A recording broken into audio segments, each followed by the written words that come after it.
Hey, this is Michael Lindsay from Untitled MX. We're out here at LACR today and we're kicking off multiple days of testing for the 2017 450 Shootout. We got 6 450s, 1 350 to throw in the mix. We're gonna put in the time and tell you what we think.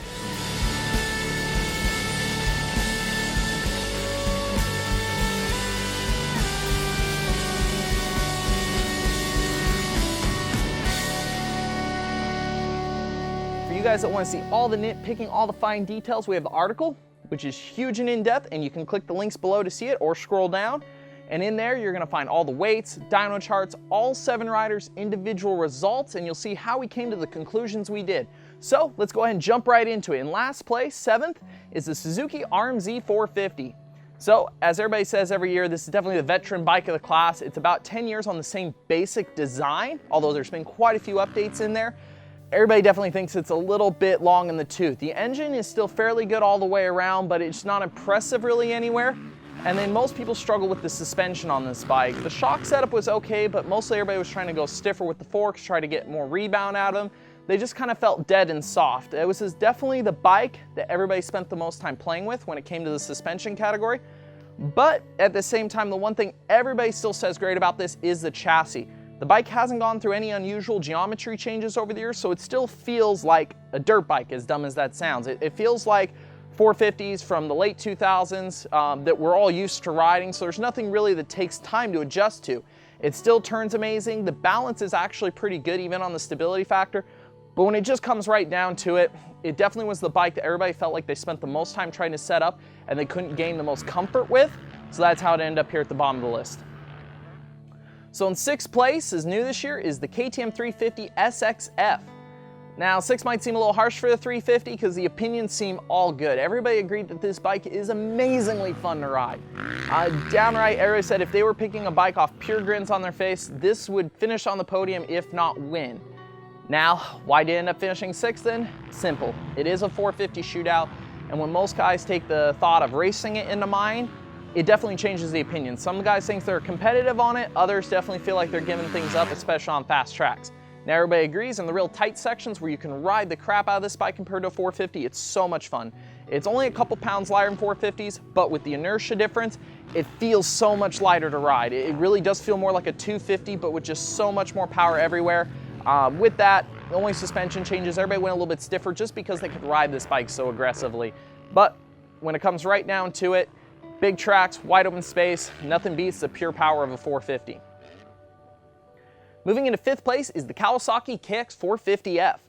The Kawi definitely had a range of opinions on it. I think about everybody agreed that the chassis is a lot slimmer now in the past couple years. It's still not an overall small bike, but it definitely feels great between the legs. There's a lot of rider comfort in the compartment. There's a lot of adjustability. Suspension-wise, that's where definitely opinions differ this year, as Kawi's tried to go away from being that pure rear steer only bike and add some front grip.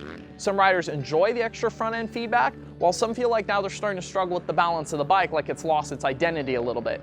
Some people were really struggling to keep front and rear traction even, or go back to the rear steer feel that they wanted. The engine is fairly decent across the range. Once again, a little bit mixed opinions. Some people thought it was great, a few others thought it was a little bit lacking. It's definitely very responsive, but as it pulls through the range, most riders were definitely looking for a little more power compared to some of the 450s, especially in that mid to top range where just some of the other bikes have improved in the class. The other complaints definitely came from the front of the bike with the Showa SFF tack port.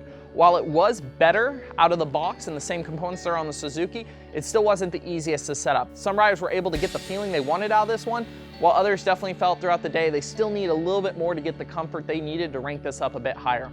Stepping into 4th place is last year's winner, the Yamaha YZ450F. So the Yamaha has dropped from the win to 4th, and this year that really comes down to the top 3 bikes being so well-rounded. Now the Yamaha still shines in the same way it did last year. Everybody loves the engine on this bike. It is so responsive right off the bottom. Just has a lot of bark, a lot of grunt like you'd like from a real nice 450. At the same time though, it's so crisp, it's really controllable. It pulls great mid to top. It's one of the bikes that has the most progressive power band when you look at it on a dyno. Moving from there, the suspension is outstanding. This is the bike about everybody made the least amount of changes to when it came to fork and shock. Everybody agreed this is possibly the best fork in the class. It's just super easy to dial in. It works for a great range of riders. Now, where the negativities fall with the Yamaha differs between the riders. Some of them complain that it's definitely too heavy. It is the heaviest bike in the class. That it's wide towards the front of the bike. For the little guys that ride up front, they definitely notice the size of the shroud. They definitely feel like they're struggling a little bit with front end traction at time with this bikes. While a lot of your bigger guys that are more mid to back of the bike don't notice this. The rear part of the bike is definitely normal in size, so there's no comments there. And they're able to center their weight where they need it to get this bike to handle. In third place is definitely the most exciting bike of the year, the Honda Sierra 450R. This is the bike everybody was wondering where it'd finish, and really with our top three, it was close. It came down within 2 or 3 points to separate these bikes, so the Honda getting third was almost nearly a win for them the first year. Everybody agreed that this thing is night and day better than the 2016 model, mostly starting with the engine. It's definitely, a lot of riders' comments is it's very similar to the 16. Right off the bottom, it's very, very smooth. But where it really starts to shine is mid to top, where it starts to build like no other Honda 450 has in the past. It ends up just completely climbing till it makes up in the horsepower range that even the KTM and the Husqvarna are used to. Everybody agrees that the chassis balance on this bike is way better than the past models. The stink bug feel is gone. They've changed the wheelbase. It's a lot closer actually to the 08 model, and it just feels a lot more level. And now the bike really responds at both ends. Where the past Honda was all front end input, this bike is really easy to steer front or rear. It follows great into ruts. There's just a lot of front end feedback. Everybody really likes to feel the way it tracks across the ground. And then going even into the chassis as usual, the Honda feels really, really small. Not in a too compact way. Most of the bigger guys on the bike said the changes with the seat base, with all the measurements between the handlebar and peg, even though it's so small, they feel very roomy on the bike, like they're able to get around and do what they need to do, while still all the small guys really enjoy the overall compact size of the Honda. Now, the only negative for the Honda in its first year with this model, there are a few riders that wish it had a little more punch off the bottom, where it is still a little mellow and a little lethargic like the old bike. There's a few guys that want more of the snap that some of the other 450s have. The new 49mm A-kit forks, there still was a little bit of difference with them. The bigger guys thought they were a little bit undersprung and they were going stiffer, while some of the lighter guys were happier with the end stroke action. They were searching a little bit for initial feel. This is the first year for this fork. Definitely with some adjustments, guys were getting it closer, but it wasn't just quite enough to bump this bike up into one of those top 2 spots. So landing in second is the KTM 450 SXF.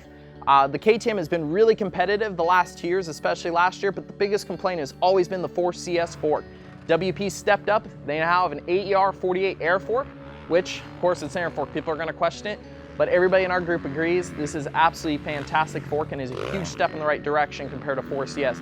It's extremely simple to adjust. It has great action. Nobody's really chasing that initial feel they do sometimes with air forks. Everybody had a very easy time finding the adjustments they need, whether they were small or big, to dial this in.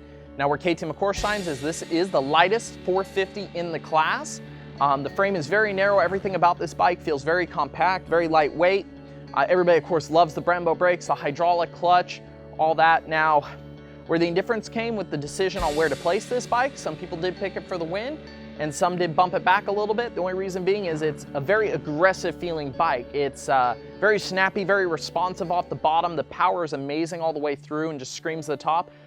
The chassis is super responsive, same way, follows the ground so well. Some guys felt like it was just a little bit too much, a little too much aggressive. Like pro national bike, this is a great choice.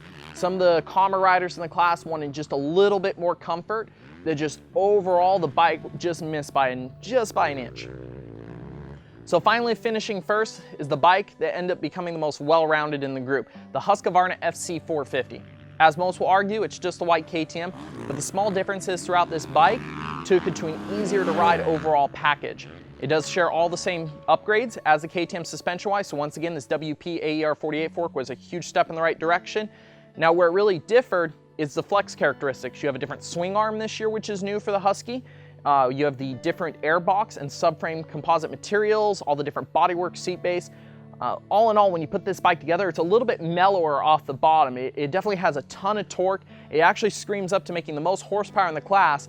It takes a little bit longer to rev than some of the bikes out there, but everybody found that they could ride the engine in a way they want to. They could either short shift it and let it lug long through these gears, or they could scream it right up the top where it just made an insane amount of power.